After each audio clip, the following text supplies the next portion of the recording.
ijazah sanad dari ulama Al-Azhar Kairo dalam ilmu fikih, hadis, sirah, dan nahwu. Beliau merupakan lulusan Fakultas Ilmu Syar'i dan Bahasa Arab Darul Ulum di Universitas Kairo, Mesir. Beliau juga merupakan pembina Syabab Belajar Akademi. Beliau adalah pengisi program Visitaul Habib di Radio Mesir.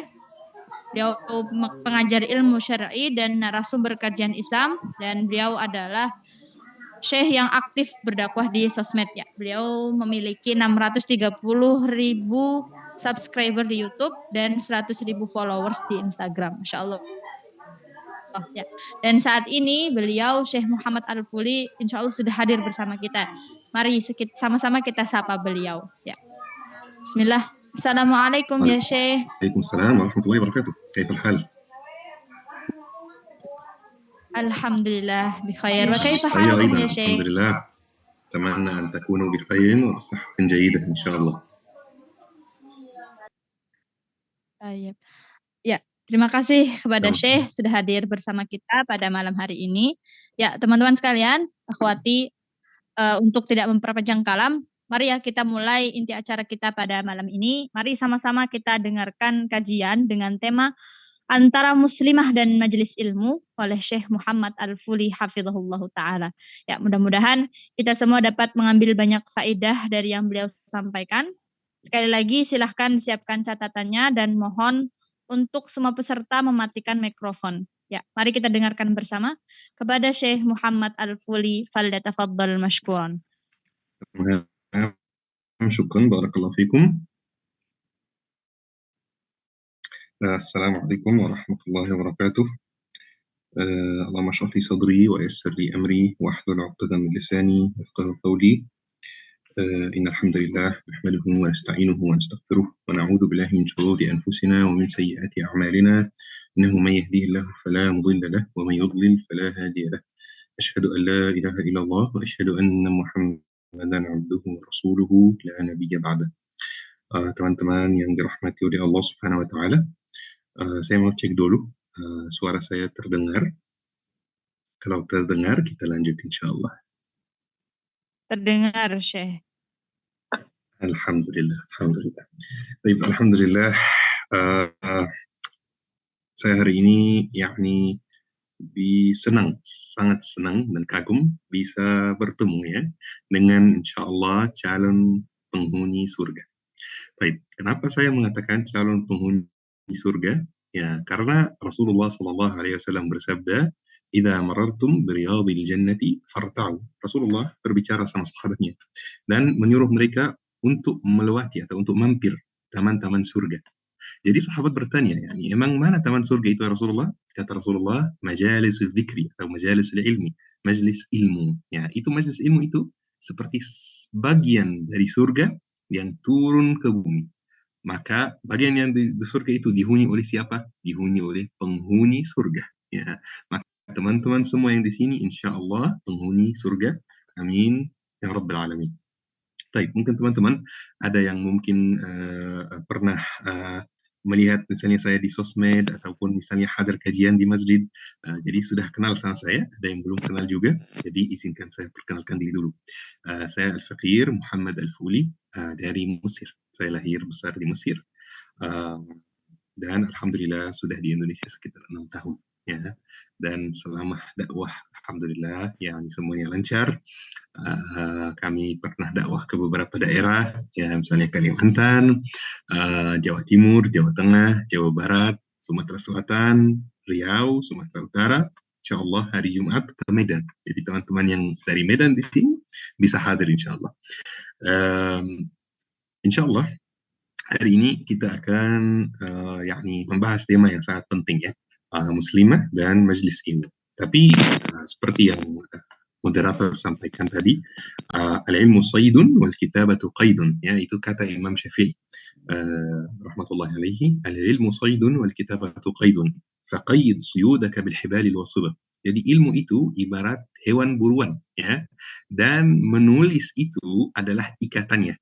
Maka nasihat Imam Syafi'i, ikatlah hewan buruanmu dengan ikatan yang kuat. Jadi tulis ilmu yang kita dapat gitu supaya tidak lepas, supaya tidak hilang seperti itu.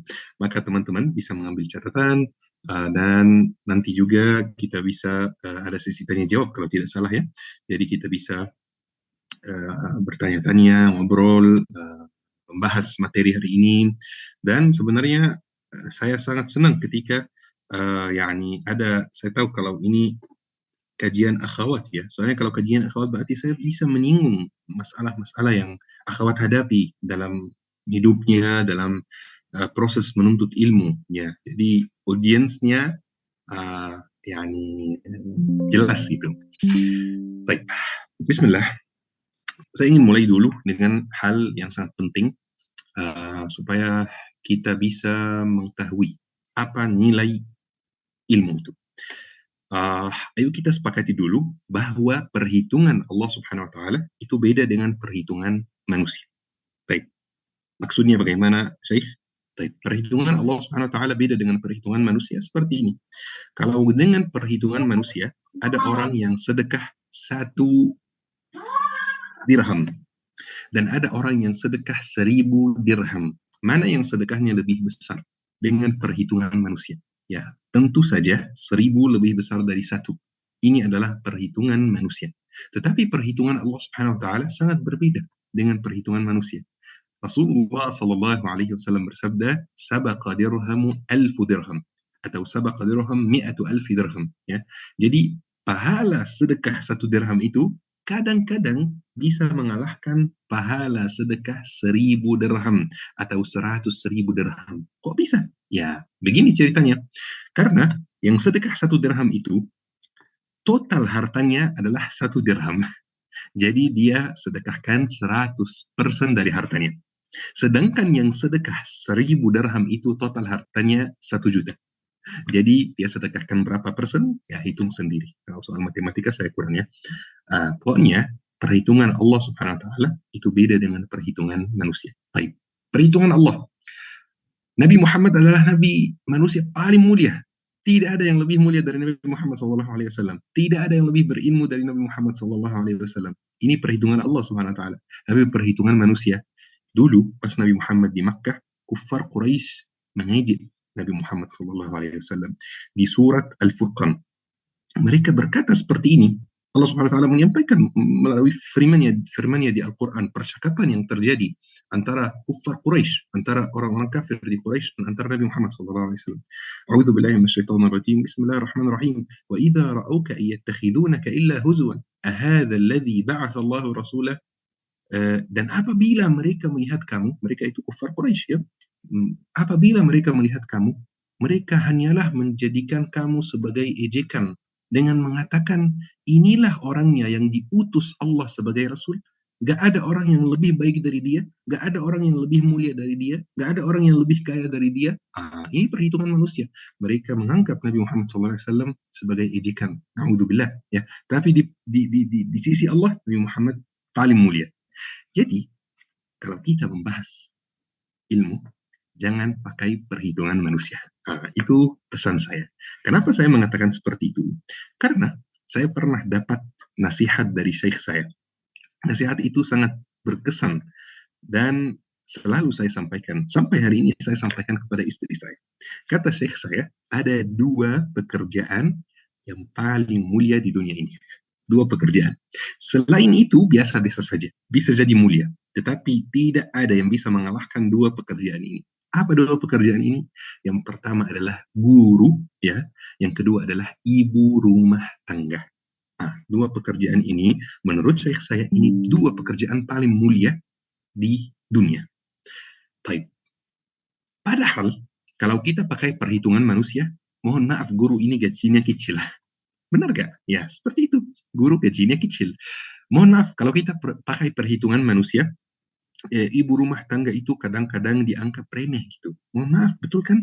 Misalnya kalau dia reuni sama teman-temannya, seangkatan di SMA, SMP, ini manajer di bank misalnya, ini punya usaha itu, ini punya.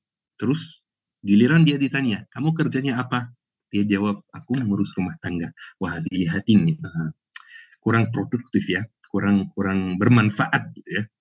Jadi sampai kadang-kadang ada ibu rumah tangga yang malu karena dia hanya mengurus rumah tangga. Ini perhitungan manusia. Tinggalkan, buang saja. Karena perhitungan manusia itu biasanya salah. Tapi di sisi Allah Subhanahu wa taala, dua pekerjaan ini sangat mulia. Kenapa? Karena dua pekerjaan ini dikasih tugas oleh Allah Subhanahu wa taala secara langsung. Apa tugas dia? Adalah mencetak generasi muslim, adalah membuat generasi yang baik, membuat generasi yang islami. Ini tugas yang uh, luar biasa. Pria dikasih tugas membuat apa ya? Membuat jembatan, bangunan tinggi, ya, membuat mobil, membuat motor, pokoknya berhubungan dengan besi, ya, berhubungan dengan bukan dengan manusia, ya, kecuali kalau dia guru, ya. Tapi wanita itu dikasih tugas yang jauh lebih mulia, jauh lebih mulia. Apa itu? Mencetak generasi, mendidik generasi muslim. Jadi posisi ibu rumah tangga, posisi guru itu, apalagi kalau ada teman-teman di sini yang ibu rumah tangga dan guru di waktu yang sama. Itu luar biasa itu. Posisi guru itu sangat penting. Jadi kalau kita ini punya tugas yang sangat besar, kita ada misalnya atasan dalam sebuah perusahaan, kita ada tugas yang sangat besar, kemudian kita ingin kasih tugas ini kepada salah satu karyawan kita. Kita pasti pilih karyawan yang paling terpercaya, yang paling siap melaksanakan tugas tersebut. Allah Subhanahu wa taala pilih wanita supaya dikasih tugas yang tidak mudah sama sekali, yaitu tugas mencetak generasi muslim. Coba bayangkan, hari ini ada yang umurnya 20, mungkin di sini ada yang umurnya 20, mungkin ada yang kurang, mungkin ada yang umurnya 30, 40, saya nggak tahu. Tapi 40 tahun ke depan, ya mungkin yang umurnya 40, umurnya 50, saya nggak tahu ya, ajal kapan. Yang umurnya 20 sudah tua. Siapa yang bakal insya Allah memenuhi masjid-masjid? Itu anak-anak kita sekarang, yang umurnya setahun, 2 tahun. Mereka yang akan memimpin umat ini. Coba bayangkan kalau mereka ini punya seorang ibu yang tidak paham ilmu agama. Coba bayangkan kalau mereka ini punya seorang ibu yang tidak paham ilmu mendidik anak. Coba kalau mereka punya seorang ibu yang misalnya tidak paham ilmu rumah tangga dalam Islam. Wah, bahaya sekali. Nanti generasi yang akan memimpin umat itu rusak. Makanya saya selalu sampaikan, jangan merendahkan diri sendiri atau merasa minder misalnya. Kenapa? Karena hanya mengurus rumah tangga, hanya kerjanya biasa-biasa saja. Jangan merasa minder. Kenapa? Pakai perhitungan Allah saja. Jangan pakai perhitungan manusia. Tugasmu sebagai ibu di rumah itu jauh lebih mulia dari tugas-tugas yang lain yang kalau kita pakai perhitungan manusia terlihat mulia. Tetapi di sisi Allah belum tentu mulia. Tapi ini berisiko juga sebenarnya. Dikasih tugas yang sangat besar itu butuh bekal, butuh ilmu. Karena ya kita senang, alhamdulillah kita dipercaya, yakni teman-teman akhwat di sini dipercaya oleh Allah Subhanahu wa taala pencipta langit dan bumi untuk mencetak generasi muslim. Tapi gimana kalau kita ini ilmunya kurang? Jadi disinilah muncul pentingnya majelis ilmu, pentingnya menuntut ilmu. Bukan untuk diri kita saja, ya, untuk diri kita saja ada banyak manfaatnya, tetapi untuk anak kita, untuk umat ini. Jadi buat ibu-ibu yang punya anak di sini, anggap tugasmu di rumah itu mulia. Ketika antum mendidik anakmu, kasih makanan kepada anakmu, mengajarkan anakmu etika, bagaimana mengajarkan anakmu bagaimana cara makan yang sopan, yang sesuai Islam, makan pakai tangan kanan, itu bukan hal yang remeh. Ini antum sedang menyiapkan generasi yang baik buat umat. Bisa jadi anakmu ini menjadi salah satu pemimpin umat Islam di masa depan. Siapa tahu? Bisa jadi anakmu ini menjadi orang yang sangat kaya, yang menyelamatkan banyak orang muslim dari kemiskinan. Bisa jadi anakmu ini menjadi ulama yang sangat besar, yang mengajarkan banyak orang tentang ilmu. Bisa jadi. Ini berkat apa? Berkat antum. Antum yang mengajarkan dia basic, antum mengajarkan dia semuanya di awal. Maka muncul di sini pentingnya menuntut ilmu buat wanita. Jadi para ulama mengatakan bahwa menuntut ilmu untuk wanita itu yakni hukumnya antara dua, wajib atau mustahab. Coba bayangkan, yakni bukan mubah. Ya, kita kan ada 5 hukum ya. Ada haram, ada makruh, ada mubah, ada mustahab, ada wajib. Ada 5 ini. Kalau haram berarti tidak boleh dilaksanakan. Kalau makruh itu masih ada detailnya lagi, cuman masih disarankan agar tidak dilaksanakan. Ada mubah itu silakan netral gitu. Kalau dilaksanakan nggak dapat pahala, kalau ditinggalkan nggak dapat dosa gitu. Atau sebaliknya, maaf. Kemudian ada yang mustahab dan wajib. Menuntut ilmu buat wanita itu hukumnya antara dua ini, mustahab atau wajib. Ada beberapa ulama yang menganggap menuntut ilmu buat wanita itu mustahab. Ada beberapa ulama lain yang berpendapat menuntut ilmu buat wanita itu wajib. Maka ayo bismillah, hari ini yakni kita niat untuk mulai menuntut ilmu agama ya. Saya kasih contoh ya. Satu pertanyaan dulu ya. Setiap orang jawab di hati masing-masing ya. Saya kira kalau kita mau pilih satu orang biar kita beri gelar gurunya para guru atau gurunya para ulama, siapa kira-kira itu orang tersebut gitu. Orang yang kita bisa kasih gelar itu dari ulama Islam, dari sahabat misalnya. Bisa betul bisa jadi ibu ya. Cuman saya ingin nama tertentu itu ya, nama orang tertentu dalam sejarah, gurunya para ulama gitu. Siapa itu kira-kira? Baik. Biar kita juga gak akan waktu ya nih karena masih ada pembahasan. Ya pasti Rasulullah, maksud saya Pak, yang mengantar ilmu setelah Rasulullah. Pasti Nabi, pasti. Yani kita nggak tahu apa-apa ya, kita nggak tahu ilmu apa-apa ya, kecuali ilmu yang Allah SWT yani sampaikan kepada Nabi Muhammad SAW melalui wahyu. Betul sekali, ada yang jawab Sayyidatuna Aisyah radhiyallahu anha. Ini orang yang paling berhak dapat gelar tersebut. Gurunya para ulama. Semua ulama besar yang kita lihat itu, Imam Syafi'i, Imam Malik, itu semuanya pasti dapat ilmunya dari Sayyidah Aisyah, secara langsung atau tidak langsung. Kalau sezaman dengan Sayyidah Aisyah, pasti dapat ilmunya dari Sayyidah Aisyah. Kalau tidak sezaman, berarti dapat ilmunya dari muridnya Sayyidah Aisyah, atau murid-muridnya Sayyidah Aisyah. Ini orang paling berhak dapat gelar ini, gurunya para ulama. Ini wanita. Coba bayangkan, Islam itu sangat memuliakan wanita. Wanita, luar biasa. Ada 4 sahabat Rasulullah SAW, atau 4 orang yang paling banyak meriwayatkan hadis. 4 orang. Yang pertama adalah Abu Hurairah. Meriwayatkan 5.400-an hadis. Abu Hurairah itu paling banyak meriwayatkan hadis. Yang kedua Abdullah bin Umar. 2.600-an hadis. Yang ketiga adalah Anas bin Malik dan Sayyidah Aisyah. Dekat, jumlahnya dekat. Yani misalnya Anas bin Malik 2.280, Sayyidah Aisyah 2.200 misalnya 50, sekitar itu. 4 orang yang paling banyak meriwayatkan hadis di Islam, salah satunya wanita. Kemudian Sayyidah Aisyah punya kelebihan yang luar biasa selain ilmu, ya, selain ilmu. Beliau melihat Rasulullah SAW di dalam rumah, dan beliau punya ilmu rumah tangga. Sahabat tidak punya, ya. Sahabat tidak berumah tangga dengan Nabi Muhammad SAW. Siapa yang berumah tangga dengan Nabi Muhammad? Istrinya. Maka istrinya yang punya ilmu berumah tangga dalam Islam. Maka dulu di zaman sahabat, setelah Nabi Muhammad meninggal dunia, kalau ada sahabat, ada tabi'in yang mau bertanya apapun tentang rumah tangga, larinya kemana? Ke Sayyidah Aisyah. Mau bertanya tentang, mohon maaf, hubungan suami istri misalnya, tanyanya ke siapa?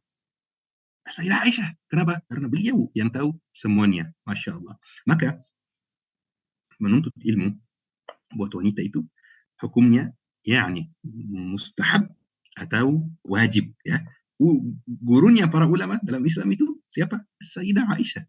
Dan di sejarah Islam banyak ulama perempuan Bahkan saya mau sampaikan satu hal yang mungkin akan bikin teman-teman terkejut ya. Ada seorang ulama perempuan wanita yang namanya Zainab Fatimah bint Abbas al-Baghdadiyah dari Baghdad, dari Irak. Beliau itu bukan hanya mengisi kajian di masjid, beliau itu naik mimbar. Ya pasti bukan buat sholat Jumat ya, tapi naik mimbar buat pasti bukan khutbah Jumat ya, tapi buat isi kajian juga. Karena naik mimbar dulu itu di sejarah Islam itu sesuatu yang sangat mulia. Tidak semua orang boleh naik mimbar seperti itu ya. Jadi ulama coba bayangkan dulu di zaman tabi'in itu bisa jadi kita melihat apa ya, pemandangan ini.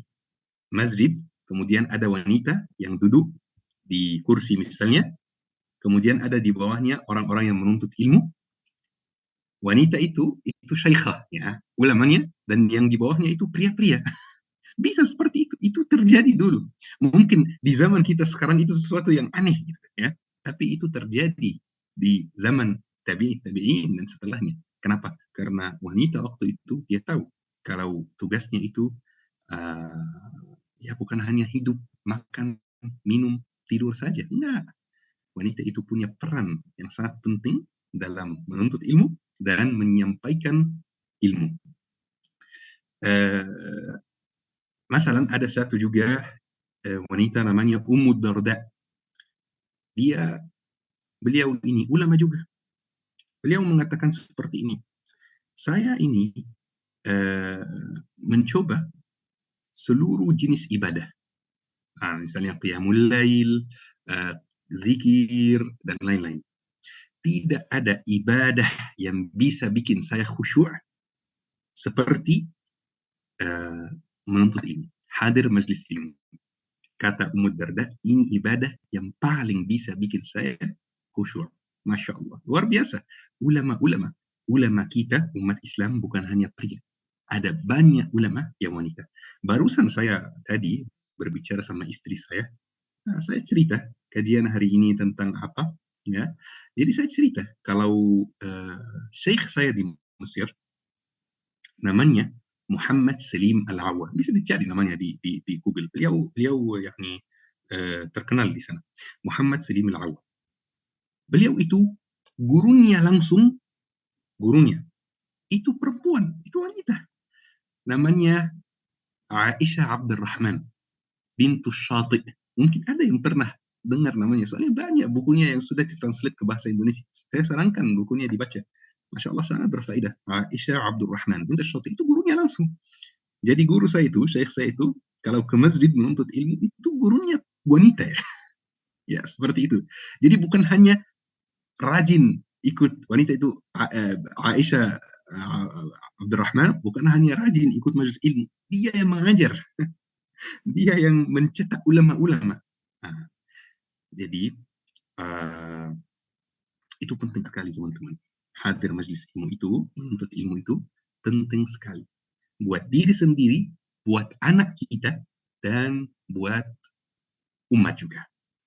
Bahkan ada beberapa hadis yang menceritakan tentang apa ya, pentingnya menuntut ilmu buat muslimah ya. Ada beberapa yang sahih, ada beberapa yang hasan ya. Jadi hadis itu ada beberapa tingkatannya. Ada yang dhaif misalnya, ada yang hasan, ada yang sahih, ada yang maudhu' misalnya, ada yang sahih hasan, dua-duanya. Mungkin nanti insya Allah kalau ada kesempatan kita buat kajian hadisnya. Rasulullah SAW bersabda, talabul ilmi sa'a khairun min salati alfi raka'ah. Coba bayangkan hadis ini luar biasa. Menuntut ilmu 1 jam itu lebih baik dari salat 1000 rakaat. 1000 rakaat sunnah ya, bukan wajib. Salat wajib itu nggak ada yang mengalahkan salat wajib. Salat wajib itu nomor 1 ya. Lebih baik dari 1000 rakaat sunnah ya. Kenapa? Kira-kira karena kalau kita salat dengan membawa ilmu, salat kita akan lebih khusyuk. Jadi salat kita dengan ilmu akan lebih berkualitas, akan lebih tenang, ya, akan lebih memberi kita faedah dan manfaat buat keimanan kita. Jadi Imam Imam siapa ya? Saya lupa nama ulamanya, tapi ada ulama yang mengatakan seperti ini. Coba bayangkan kalau kita ini meninggalkan badan kita tanpa makan 3 hari. Ya pasti mulai lemah, mulai nggak ada tenaga, mungkin mati ya.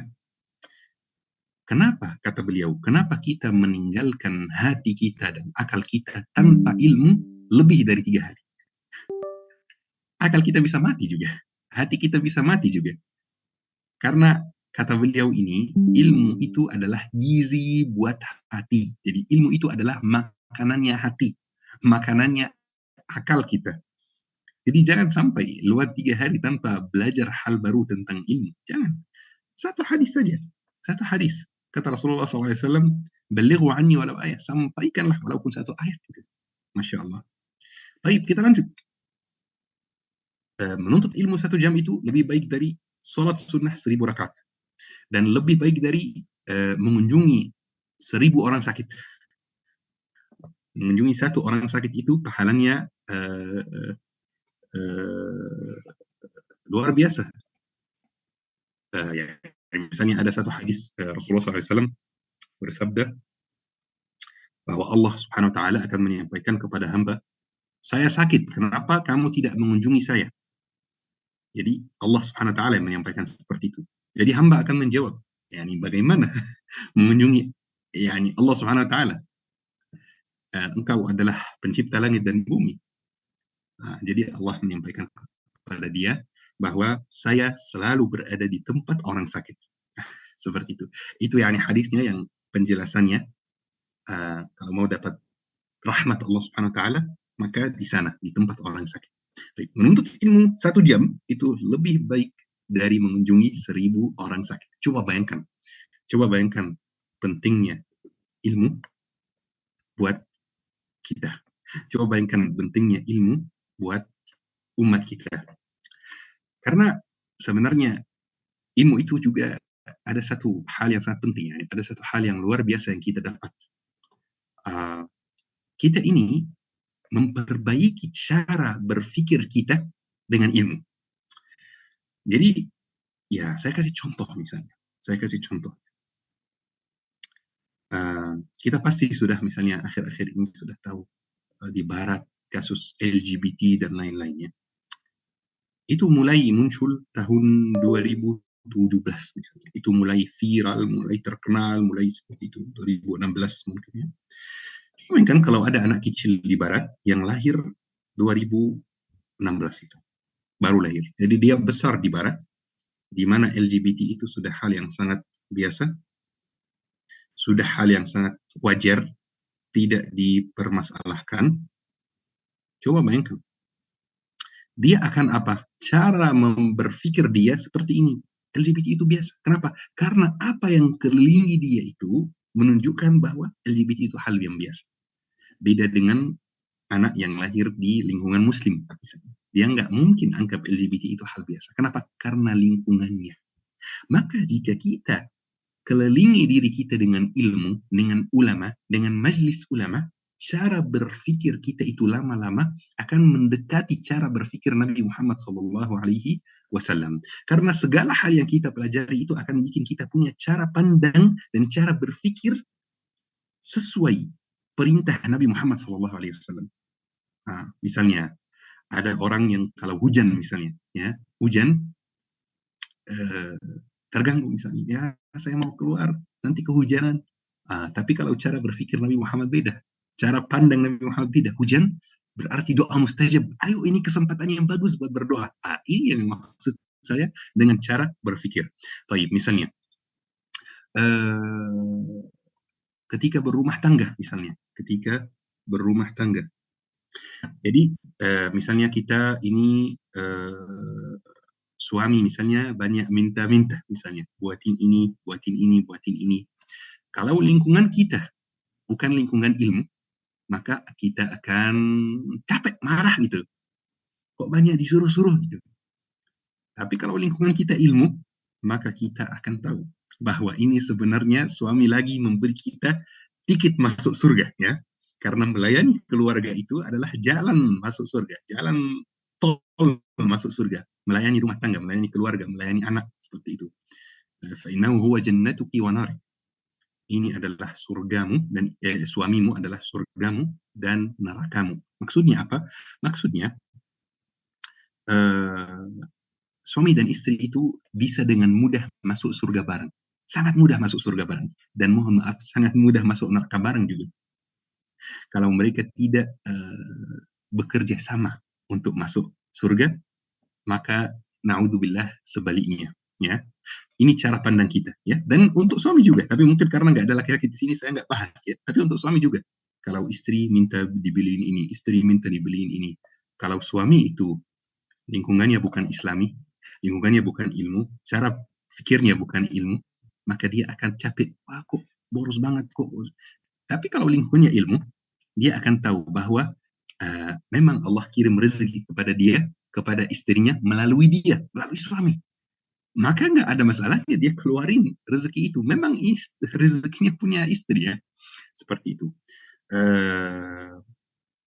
Ketika misalnya anak rewel kalau orang yang cara berpikirnya itu bukan cara berpikir yang sesuai ilmu, maka dia akan capek.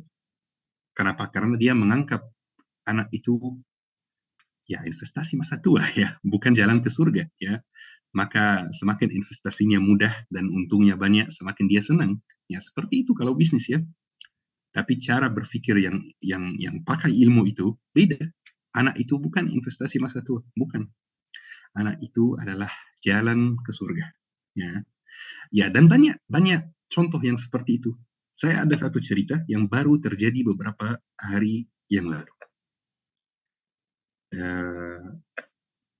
Saya itu hampir setiap minggu itu keluar kota. Ada dakwah, ada jadwal di sini, ada kajian di sana. Gitu. Pas saya di Bandara Soekarno-Hatta, saya bicara pakai bahasa Arab di telepon. Jadi tiba-tiba saya didatangi orang Tunisia kalau tidak salah. Dia bilang seperti ini, saya itu harusnya ke negara Taiwan, terus tiket saya ini, terus uang saya dicuri, terus tiket pulang saya ke Tunisia itu 5 hari lagi, dan saya tidak punya uang, saya tidak punya tempat tinggal. Dan memang beliau itu kelihatannya jujur ya, nih, bukan bohong atau menipu. Saya nggak tahu, waktu itu saya bilang mohon maaf, saya tidak bisa bantu. Dan saya menuju gate saya itu. Pas saya menuju gate, saya merasa menyesal sekali. Sangat menyesal saya bilang seperti itu. Allah kasih saya kesempatan untuk membantu orang, saya sia-siakan kesempatan ini. Ya Allah, ini nggak cocok. Walaupun pesawat saya sebentar lagi take off, saya balik lagi. Dan cari dia di bandara. Coba di Terminal 3, Bandara Soekarno-Hatta, cari satu orang. Susah sekali. Saya cari dia, sampai dapat dia, dan Alhamdulillah ya sudah kasih dia yang cukup sampai untuk 5 hari, 7 hari. Kemudian saya lari balik ke gate, naik pesawat sebelum pesawat take off. Seperti itu. Kenapa? Cara pandang saya di awal itu jauh dari ilmu. Cara pandang saya setelah saya muhasabah diri, introspeksi diri, itu dekat dengan ilmu. Cara pandang saya di awal, saya nggak mau bantu. Cara pandang saya setelah perbaiki diri, ya, itu kesempatan.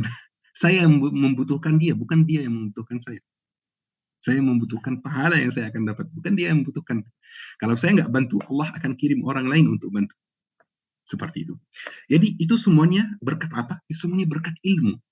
Jadi ilmu itu, hadir majelis ilmu itu, memperbaiki cara kita berpikir, memperbaiki cara pandang kita terhadap sesuatu. Semakin kita kelilingi kita dengan lingkungan yang baik, semakin cara berpikir kita diperbaiki. Yani itu ada satu hal yang saya mau sampaikan. Perhatikan lingkungan, teman-teman. Perhatikan lingkungan. Lingkungan itu banyak sekali. Antum insya Allah akan belajar bahasa Arab. Dalam bahasa Arab ada peribahasa seperti ini. As-sahibu sahibu. Ya. As-sahib itu artinya teman. Sahib itu artinya menarik. Jadi teman itu menarik. As-sahibu sahib. Ya. Teman itu menarik. Bisa menarik ke kebaikan dan bisa menarik ke keburukan. Jadi buat teman-teman yang baru hijrah, perhatikan lingkungan. Lingkungan ini akan bikin proses hijrah itu jauh lebih mudah. Teman-teman yang baru perbaiki diri sendiri, ada kebiasaan buruk tertentu yang antum tinggalkan, perhatikan lingkungan. Teman-teman yang baru pakai jilbab, ya, perhatikan lingkungan. Itu akan sangat membantu. Teman-teman yang baru pakai cadar, perhatikan lingkungan. Itu akan sangat membantu. Ya, ada satu lingkungan yang kalau lihat temannya itu pakai cadar, mereka support, mereka yakni dukung, mereka senang, menunjukkan rasa senang. Dan ada satu lingkungan lain, kalau melihat temannya pakai cadar, dibilang so alim, ya, so agamis, ya seperti itu, pasti itu pernah terjadi buat teman-teman semua ya. Jadi teman-teman, kita ini kalau bahas soal menuntut ilmu itu nggak ada habisnya ya. Tapi saya ingin yakni di akhir kajian ini mungkin 5 menit atau 10 menit saya mau sampaikan satu hal yang penting, khususnya karena yang hadir di sini kebanyakan akhwat ya. Saya mau sampaikan buat yang belum nikah, buat yang masih ya bahasa apa sosmednya jomblo ya. Saya tahu pasti ada kekhawatiran di diri antum. Ya Allah, kapan saya ketemu jodoh saya? Ya Allah, kapan saya nikah? Ya Allah, orang yang saya ketemu itu baik nggak? Bisa jaga saya nggak? Bisa pengertian nggak? Bisa membimbing saya nggak? Bisa memahami kebutuhan dan keinginan saya nggak? Pasti ada kekhawatiran, dan itu wajar dan normal jika ada kekhawatiran itu. Tapi kalau hanya sebatas kekhawatiran, itu tidak baik. Harus ada action, harus ada aksi gitu ya. Apa action itu? Pelajari ilmu rumah tangga dalam Islam. Buat yang belum nikah, ayo mulai sekarang perbanyak ikut kajian-kajian tentang rumah tangga. Jangan tunggu sampai ada calonnya atau sampai menikah baru ikut kajian rumah tangga. Jangan, siapkan diri dari sekarang. Saya sendiri sebelum nikah, walaupun ilmunya memang ada dari dulu, ilmu rumah tangga itu ada dari dulu, sudah saya pelajari sebelumnya. Cuman karena nggak dipraktikkan, pasti lupa. Setahun sebelum saya nikah, sambil saya mencari jodoh, saya mulai kembalikan buku-buku tentang rumah tangga yang saya ketahui, semua kajian-kajian, semua catatan saya dulu pas masih di Mesir, dan saya mulai baca lagi, mulai pelajari lagi sambil mencari jodoh. Seperti itu. Jadi, mau dapat jodoh yang baik, atau mau dapat suami yang baik, jadi istri yang baik dulu. Kadang-kadang, mohon maaf, saya sangat mohon maaf ya, jangan disalahpahami. Tapi saya kadang-kadang melihat beberapa akhwat yang bilang seperti ini, saya mau dapat suami yang hafiz 30 juz, tapi dia sholat 5 waktu aja nggak beres. Itu nggak mungkin, tidak masuk akal teman-teman. Kalau menikah itu harus sekufu gitu. Harus sekufu. Jadi kalau antum mau dapat suami yang hafiz 30 juz, harus mendekati gitu. Tidak harus hafiz 30 juz juga. Tapi yang basic, salat, puasa, hadir majlis ilmu, itu harus terjamin dulu. Ya. Dan juga biasanya kita kan cari atau kita ketemu calon itu di lingkungan kita sendiri. Lingkunganmu apa? Lingkunganmu Islami, ya. Lingkunganmu orang-orang yang perhatian terhadap ilmu, lingkunganmu orang yang penuntut ilmu, atau yang tidak tahu ilmu, tidak menuntut ilmu, atau yang tidak peduli dengan ilmu. Kemungkinan besar antum akan dapat jodoh dari lingkunganmu sendiri. Lingkunganmu di kampus, di sekolah, di masjid, di online, di majelis ilmu, di majelis ta'lim. Kemungkinan besar dari situ jodohnya. Nah, jadi perhatikan lingkungan. Kalau mau dapat yang baik, yang paham agama, maka dekati tempat-tempat di mana orang baik yang paham agama itu berada. Mana itu? Majelis ilmu, majelis zikir, masjid-masjid. Seperti itu. Mas? Jadi, bismillah, buat yang belum nikah, niat dari sekarang. Jangan sekedar mendengar materi saja ya. Niat dari sekarang, ya Allah, saya akan perbaiki diri sendiri dengan niat supaya jalan saya dimudahkan dalam mencari jodoh atau dalam ketemu jodoh yang baik. Wallahi. Uh, uh,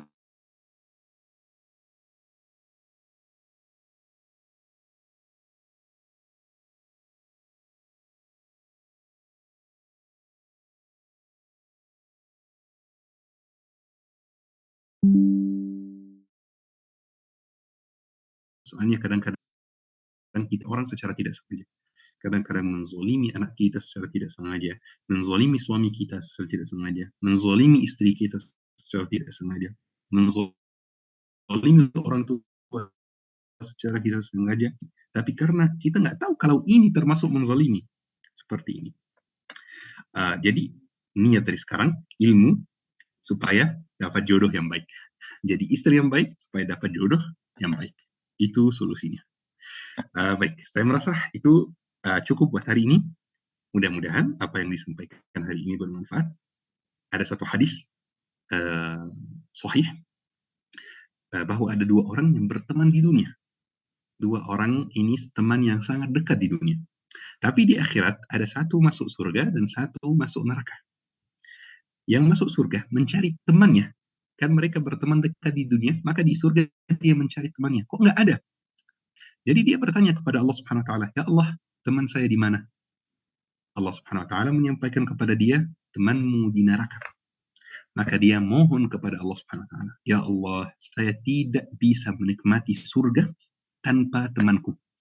Maka berkat syafaat temannya ini, temannya dikeluarkan dari neraka dan dimasukkan ke dalam surga berkat syafaat temannya.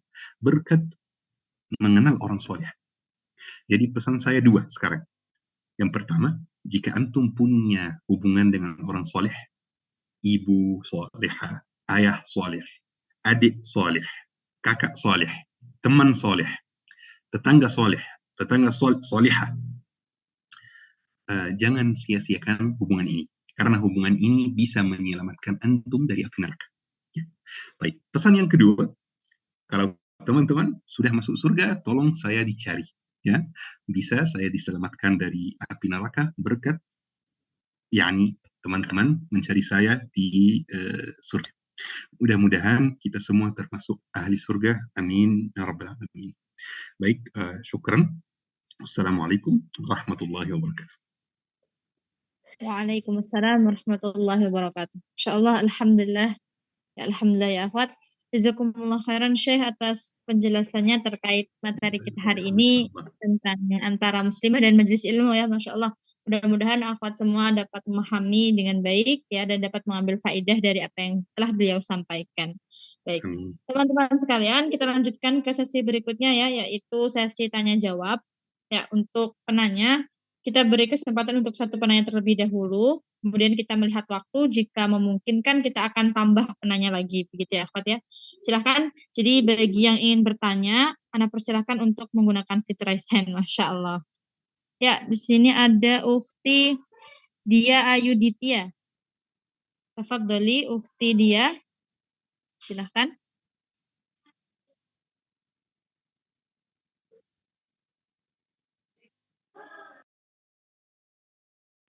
Ukti Dia, silahkan dibuka mikrofonnya.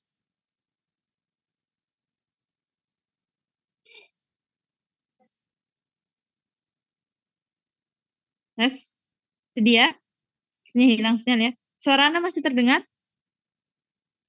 Terdengar. Ya, baik.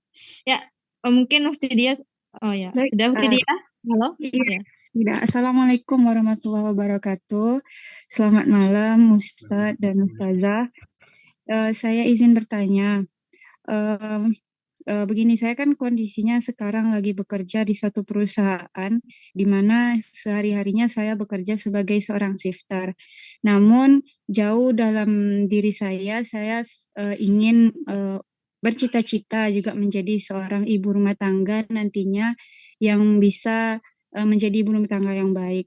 Nah, bagaimana Ustadz dan Ustadz masukan untuk saya meyakinkan diri saya bahwasanya saya bisa mewujudkan cita-cita saya. Karena saat ini saya sedang terikat kontrak dengan perusahaan yang masih terhitung 5 tahun bekerja. Terima kasih. Assalamualaikum. Baik, waalaikumsalam warahmatullahi wabarakatuh. Bismillah, kelas. Yang pertama, nomor satu, buat niat baik dulu. Ya, yang pertama itu niat. Jadi niat itu bisa mengubah amalan yang besar menjadi kecil dan bisa mengubah amalan yang kecil menjadi besar. Ada orang yang sedekah 2.000, tapi ikhlas. Amalan kecil 2.000 ya, pakai perhitungan manusia ya. Tapi karena niat, ya diterima oleh Allah Subhanahu Wa Taala, diperbanyak pahalanya. Dan ada orang yang sedekah 1 miliar, tapi nggak ikhlas, mau pamer-pamer. Jadi amalannya yang besar ini menjadi kecil, gara-gara dia tidak ikhlas. Maka niat dulu, ya Allah, saya benar-benar ingin menjadi ibu rumah tangga. Ya Allah, saya ingin bekerja dalam pekerjaan termulia di dunia ini. Ya Allah, berikan saya kesempatan ini. Ya Allah, saya mau berbakti. Saya mau mendidik generasi muslim. Saya mau bekerja. Ya, seperti itu. Buat niat yang baik dulu. Kalau niatmu jujur dan ikhlas, saya yakin jalanmu akan dipermudah oleh Allah Subhanahu wa taala. Tapi kalau sudah kontrak, maka penuhi kontrak dulu. Atau pertimbangan kontrak itu kalau misalnya kita lepas, itu mudaratnya apa? Ya, ada misalnya uang tertentu yang kita harus bayar, ada mudarat apa yang kita akan dapat. Jadi perbaiki, sudah ada calonnya belum gitu misalnya. Jadi hitung sendiri, pertimbangkan gitu. Setelah niat, setelah doa, pertimbangkan gitu. Nah, kalau misalnya belum ada calonnya, kalau berarti kerja, nggak apa-apa. Pertahankan kontrak itu sambil pelajari ilmu rumah tangga, pelajari ilmu mendidik anak dalam Islam, supaya nanti kalau sudah ada calonnya atau sudah ada kesempatan ini bisa berbakti dan bisa mendidik dan mengayomi rumah tangga dengan baik. Nah, seperti itu. Itu saran saya. Mudah-mudahan jalanmu dimudahkan oleh Allah Subhanahu wa taala. Barakallahu fikum. Baik. Masya Allah. Insya Allah sudah jelas ya Ukti dia. Oke. Nah, Mungkin bisa kita lanjutkan satu penanya lagi ya Syekh. Kamu saya masih ada waktu ya. Jadi tafadhol. Oke, insya Allah ini penanya terakhir ya, Akhwat ya. Setelah ini kita akan lanjutkan sesi selanjutnya, gitu ya. Jadi silahkan sekali lagi. Oh, ini masih ada yang resen. Ukti Uzili. Ya, tafadhali Ukti. Assalamualaikum warahmatullahi wabarakatuh. Tadi kan ada satu hadis yang cakap tentang 2 sahabat. Terus contoh kalau kita ada sahabat, terus dia melakukan maksiat dan kita tidak mampu menegurnya, adakah kita berdosa? InsyaAllah itu sahaja. Terima kasih. Sama-sama. Barakallahu fikum. Menegur itu ada beberapa tingkatan ya. Menegur atau nahyi an munkar ya. Jadi nahyi an munkar itu menegur keburukannya, kita menyatakan ini buruk, itu ada beberapa tingkatan.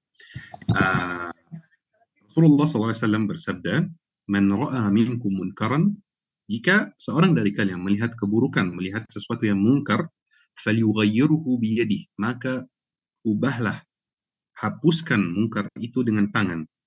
Fa in lam yastati' fa bilisani, jika dia tidak bisa hapuskan mungkar itu dengan tangan, maka hendaklah dia hapuskan dan hilangkan mungkar itu dengan lidahnya, dengan lisannya.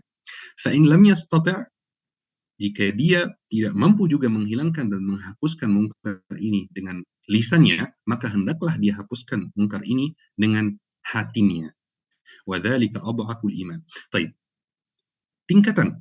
Jadi ada teman yang berbuat maksiat. Kita bisa cek kira-kira kita bisa di tingkatan yang di mana. Ya. Misalnya teman dekat kita. Kita satu kos bersama, satu kontrakan. Satu hari saya masuk, misalnya itu bukan cerita nyata ya, saya kasih contoh ya. Masuk kontrakan, lihat dia pegang botol khamar misalnya. Maka ini keburukan besar, maksiat besar. Kita bisa cek mana 3 tingkatan yang kita bisa lakukan. Yang pertama, kita hapuskan mungkar ini dan maksiat ini dengan tangan. Kita ambil botol ini dan kita hancurkan, kita buang keluar rumah. Taib, apa mudaratnya kalau kita melakukan ini? Aman-aman saja, aman, tidak ada masalah, karena masih namanya teman dekat misalnya. Ya, jadi dia akan terima hal itu. Tapi kalau nggak bisa, maka dengan lisan kita tegur dia. Kamu ini harusnya nggak boleh minum yang seperti ini. Ini haram, tahu nggak, seperti ini. Tapi kalau kita nggak bisa juga, dia bukan teman dekat, dia orang kita nggak kenal misalnya. Di jalan kita ketemu pemandangan ini misalnya, kita nggak kenal. Kita kalau tegur dia dengan lisan bisa jadi dia pukul kita misalnya, atau kita dapat mudarat yang lain. Maka muncul ke tingkatan ketiga itu, yaitu dengan hati. Apa itu? Yaitu menyatakan dalam hati, ya Allah, saya tidak terima perilaku dia, ya Allah. Ya Allah, saya menantang perilaku dia, ya Allah, tapi di dalam hati saja. Seperti itu. Maka 3 tingkatan itu tergantung posisi kita. Jadi kalau kita teman dengan seseorang yang berbuat maksiat dan kita mampu menegur dia pakai tangan, misalnya pakai tangan itu bukan pukul ya, pakai tangan itu misalnya contoh yang saya sebutkan, minum khamar, kita buang khamarnya itu. Kalau kita mampu menegur dia pakai tangan dan kita tidak melakukan, kita berdosa. Tapi kalau kita nggak mampu pakai tangan, tapi kita mampu pakai lisan dan kita tidak menegur pakai lisan, maka kita berdosa. Tapi kalau kita nggak mampu pakai lisan, kita hanya mampu pakai hati saja, dan kita tidak menyatakan kalau ini maksiat di dalam hati, dan maka berdosa. Maka tergantung posisi kita. Yang penting salah satu 3 tingkatan ini. Nah, mudah-mudahan jawabannya jelas insya Allah. Barakallahu fikum.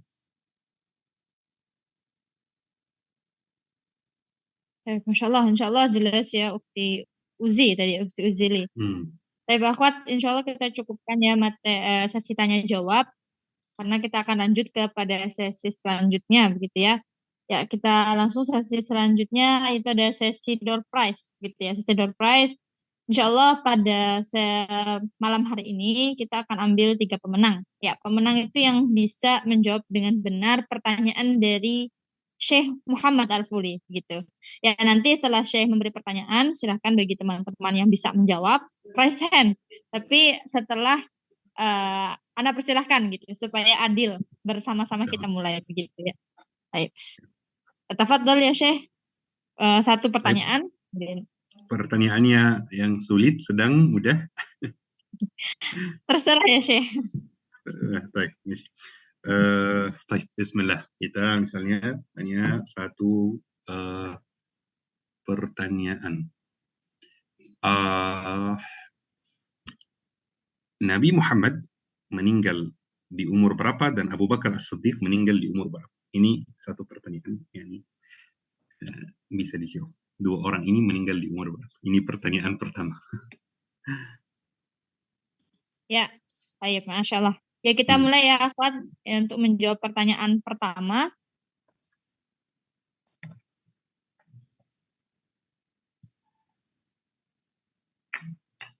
Sebentar, kita hitung bersama-sama ya akhwat ya.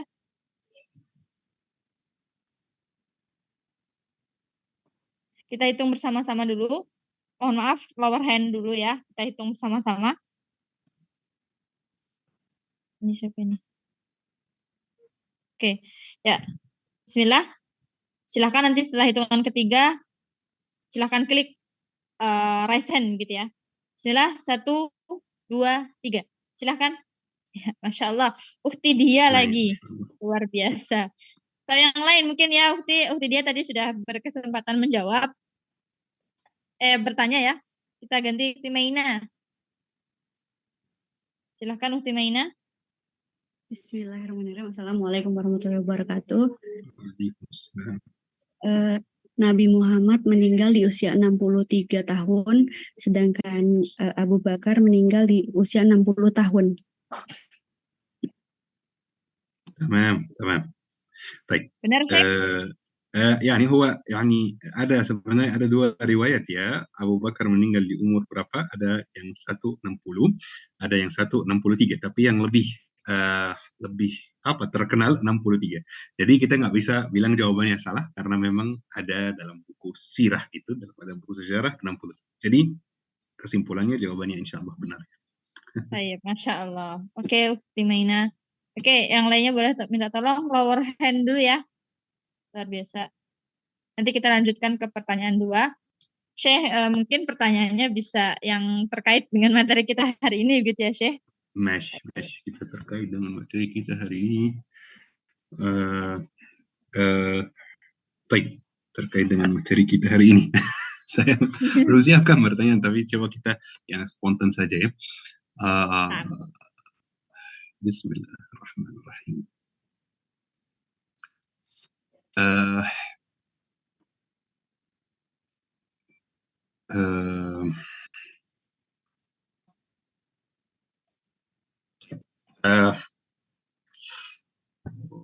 Bismillahirrahmanirrahim.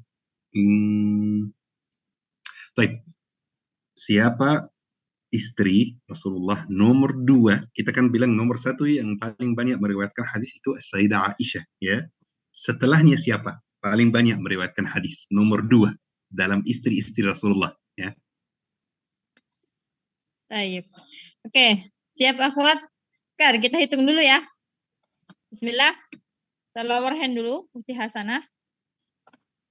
Boleh turunkan dulu tangannya.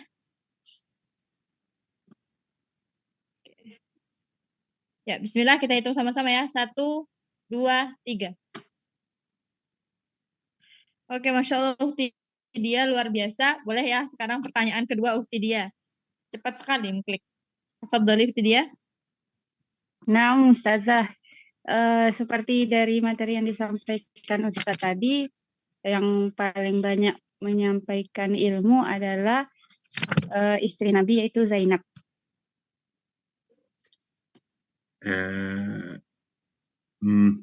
Nomor 2. Gimana? Nomor 2 paling banyak begitu. Ya, oke. طيب هو يعني nomor 2 bukan Zainab sebenarnya. Baik, enggak apa-apa kalau Syekh, kalau salah kita lempar ke peserta yang lainnya. Baik. Oke. Nah, afwan Ukti dia berarti jawabannya kurang tepat ya. Kita boleh ganti ke peserta yang lain. Ukti Rahma, tafadhali Ukti Rahma.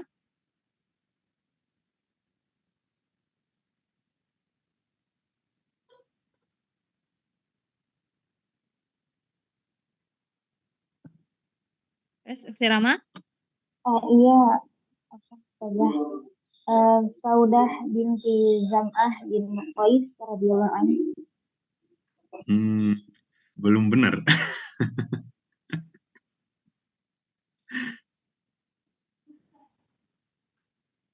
Belum tepat jawabannya. Belum tepat juga, Masya Allah. Ya, kita lempar ke satu orang lagi ya. Lempar satu orang lagi. Kalau tidak ada berarti kita ganti pertanyaan ya, Syekh. Tamam, siap. Mungkin terlalu sulit ya. Oke. Baik. Lanjut, Ukti Febrianti Safira.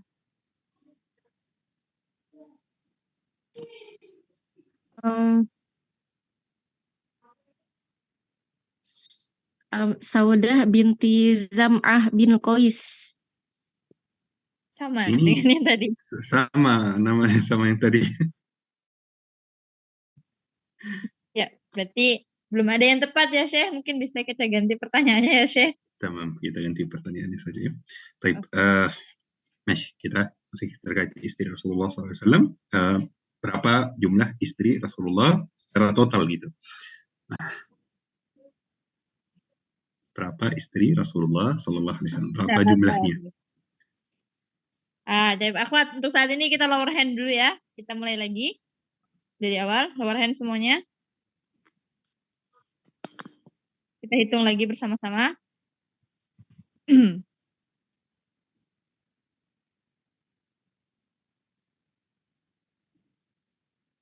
Baik. Bismillah. 1, 2, 3. Iya. Bismillah. Ukti Bismillah. Gimana Mas Muki? Bismillah. Ya, Ustazah. Ya, siapa namanya Ukti? Boleh? Silakan dijawab. Kalau saya Tuti, jawabannya 11 teh. 11, tamam, jawabannya benar. Masya Allah, akhirnya ada yang benar ya, Syekh.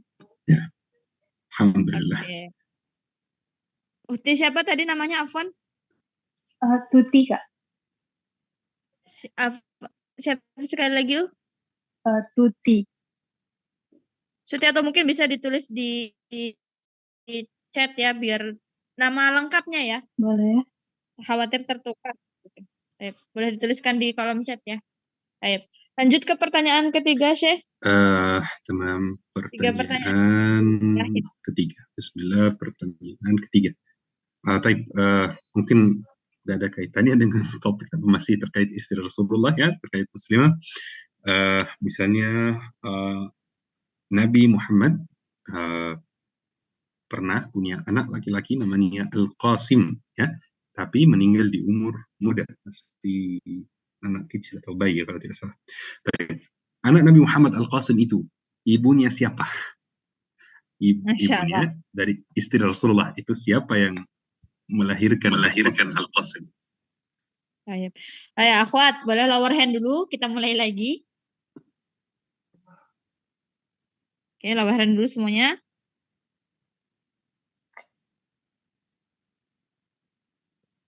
Oke. Ya, bismillah, kita mulai lagi ya. Bismillah, 1, 2, 3. Masya Allah, Masya Allah. Ukti Feni Alfionita. Tafadholi, silahkan dijawab. Ibu daripada anak Al-Qasim ya. Al-Qasim itu ibunda Khadijah. Insyaallah. Tamam, jawabannya benar. Alhamdulillah. Baik, Masya Allah, Alhamdulillah. Ya, Masya Allah, Alhamdulillah. Sudah selesai ya, Syekh. Sesi door prize. Alhamdulillah, akhwat sekalian antusias sekali ya dalam menjawab pertanyaan. Kita juga sudah dapat 3 peserta ya yang bisa menjawab pertanyaan pada malam hari ini. Akhwat yang lainnya yang belum berkesempatan, mudah-mudahan di program-program yang lainnya dapat kesempatan ya. Baik.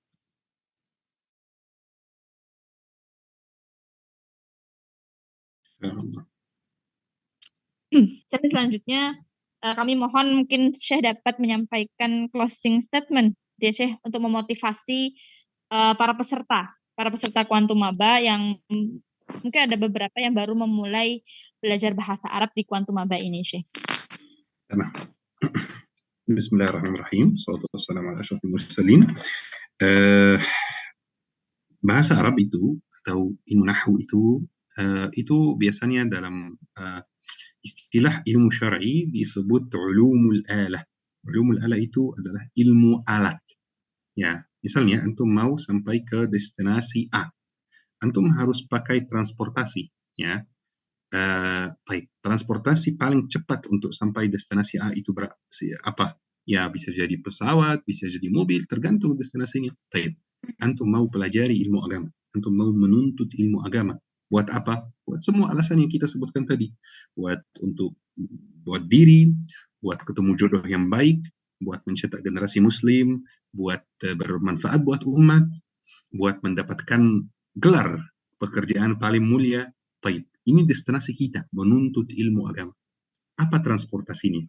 Apa alatnya yang kita pakai untuk sampai destinasi itu? Alatnya dan transportasinya itu adalah bahasa Arab. Makanya dalam istilah ilmu syariah disebut ulumul alat, ilmu alat. Kenapa? Mengantarkan dari A ke B. Belajar bahasa Arab supaya belajar ilmu lain. Seperti itu.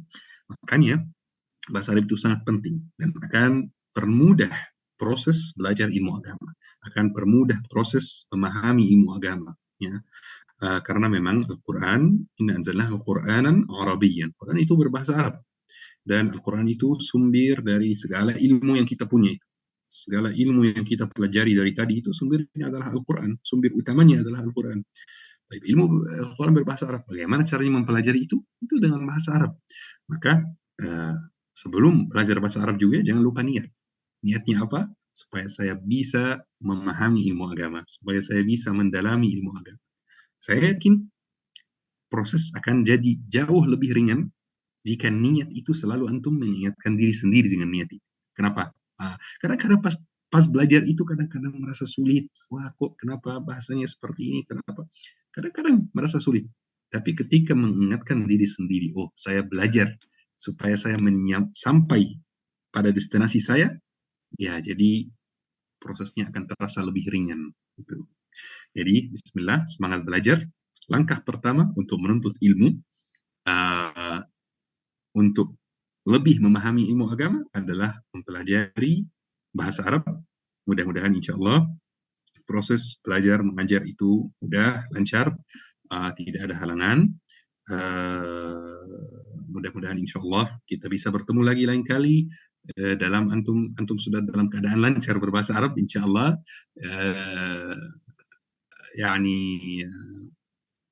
Saya insya Allah saya doakan yang terbaik buat antum. Mudah-mudahan lancar perjalanan ya, menuntut ilmu. Amin ya rabbal alamin. Syukran. Assalamualaikum warahmatullahi wabarakatuh. Amin ya rabbal alamin. Masya Allah, alhamdulillah. Ya Syekh, saya mewakili teman-teman semua, teman-teman akhwat semua, mengucapkan jazakumullahu khairan katsiran atas materinya dan juga waktunya bersama kita di Quantum Maba. Semoga Allah senantiasa memberikan Syekh kemudahan dan kelancaran urusan dan juga kesehatan selalu ya Syekh. Amin. Semoga kita bertemu lagi di lain waktu untuk membersamai teman-teman di Quantum Maba. Baik. Ya, baik Syekh, sekali lagi terima kasih banyak. Selanjutnya kami persilahkan Syekh untuk beristirahat dan melanjutkan aktivitas yang lainnya.